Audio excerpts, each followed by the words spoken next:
Hello everyone and welcome to The Comic Zone. I'm Ryan and here's your host. For the first episode, we will be looking at Doom Clock, first published in 2017. Doom Clock is the latest, well I guess it's technically the latest, DC reboot. Published in 2017, written by Grove Johns, I butchered that. Illustrated by Gary Frank, colorist by Brad Anderson, and lettered by Bob. You get? It doesn't matter. Doom Clock is a crossover between the mainstream heroes and villains of DC, which the mainstream villains of Watchmen. Watchmen is like a later-ish known, like a lesser-known DC. I'm pretty sure other people know, but for those that don't know, Watchmen was another series DC did back in the mid-'80s, which saw whole different new characters, villains, heroes, mostly anti-heroes. One of the most famous one is the anti-hero Rorschach, which he made in the movies. Anyway, Doom Clock is supposed to be the sequel that takes place after the events of Watchmen. It's like it had promise. Let's say that.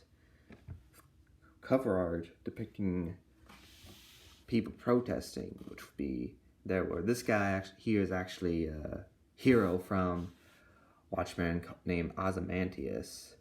He was like this Batmanist hero who kind of went bad and spoiler alert, blew up New York with a bomb.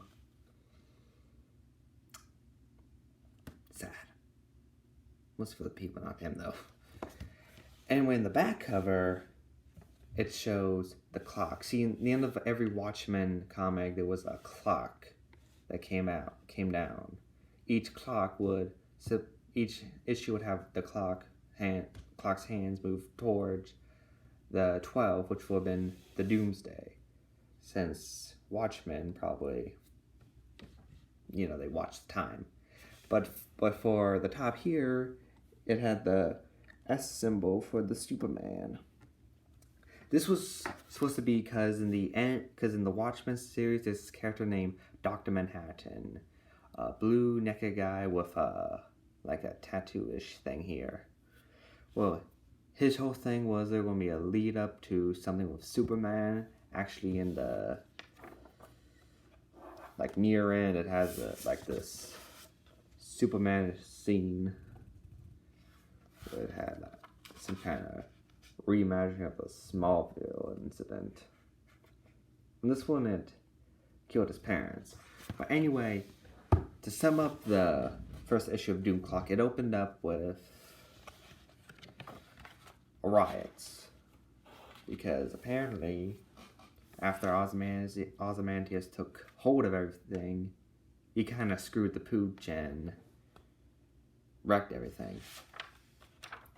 He tried to appear and say, "Oh, it's not my fault. Oh, we can move past this."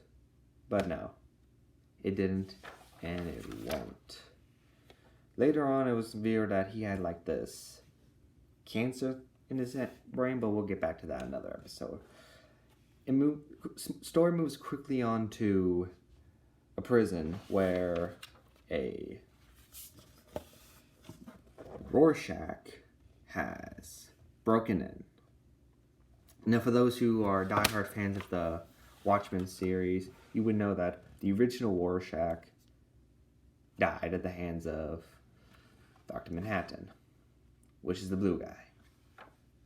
So in the story, Rorschach is looking for a person named Erica Manson, the marionette. I totally destroyed that name. Well, she said she's afraid of Rorschach because apparently the last time they met, he threatened to, and I quote, "throw me down an elevator shaft the next time we meet," because Rorschach was known for his violence towards people. This another scene shows how this is a different Rorschach, a new one, because he removes his glove after the marionette asks him to prove that he's not the same Rorschach to remove that his hand is black. Dun, dun, dun. Anyway, he shows her a picture of her son, which was taken away since he, with this implying she had in birth, this implying that she gave birth in prison, which anyone who does that knows that as soon as the baby's born, they take him away and send him to an orphanage. They don't even dry him off. Just bloop, bum.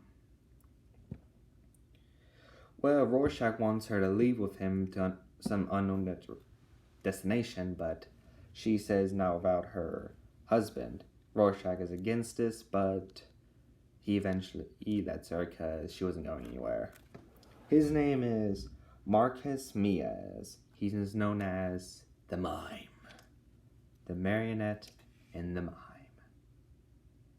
Face-painted weirdos. Yeah, I love DC, right?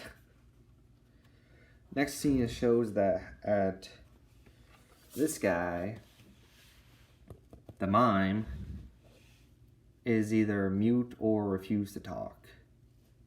We don't know. This is never really explained why, though. In the further on, it is implied that he maybe doesn't know English, but it's never really confirmed. I don't think. Probably, I don't know. Anyway, the panel is shown that he was like a weak guy, someone who couldn't really put up a fight, but the marionette puts it that he was doing a performance, which he likes to play the underdog. And the underdog is always the weakest until, well, he did this. He did that to a bunch of people with a smile on his face. Loves that blood. Loves it. Well, they escape the prison, gather some kind of invisible weapons the mime uses, which kind of fits his character because mimes are like mute people that live in boxes, but I guess some kind of invisible tech.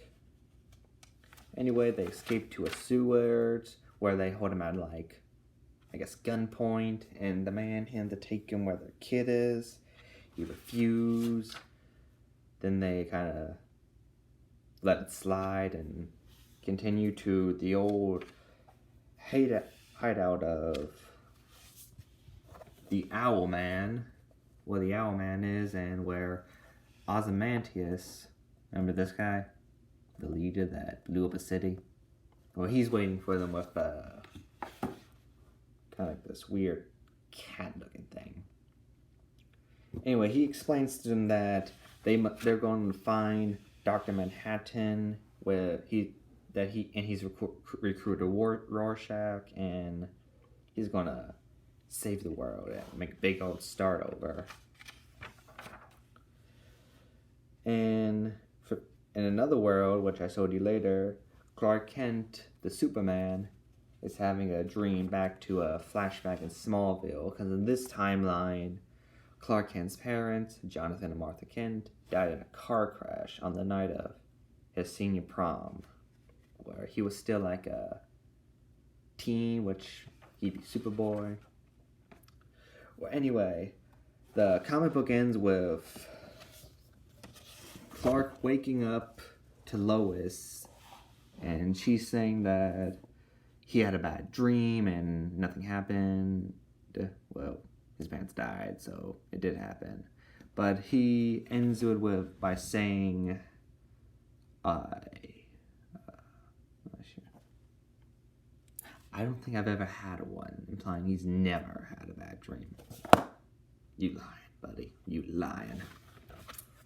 Anyway, it really ends with a quote saying, he meets some figure huge and steps to guess what powerful but unrecord race once dwelt in that anonymous place.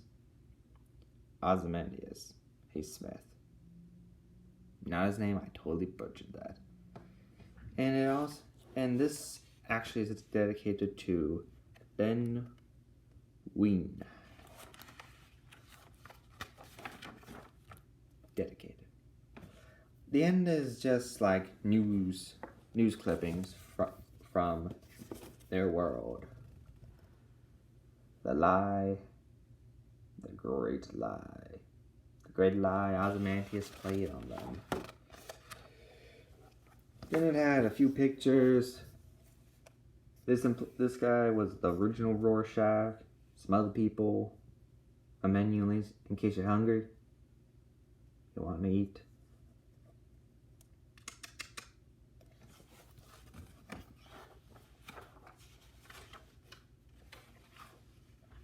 And the rest is just like covers of future Watchmen.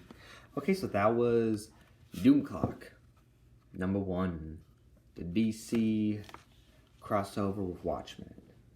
I'm going to in the honor of this pandemic we are in, I have revised this channel to start again with doing what I love in the original segment. So I figured this coronavirus, it's the doom. So if we're on a countdown for some people, why not start with the clock? Well, in 2 days I will upload the second one. For those who watch this channel, please like and subscribe for more and leave a comment at the bottom. Thank you. I am Ryan, and bye.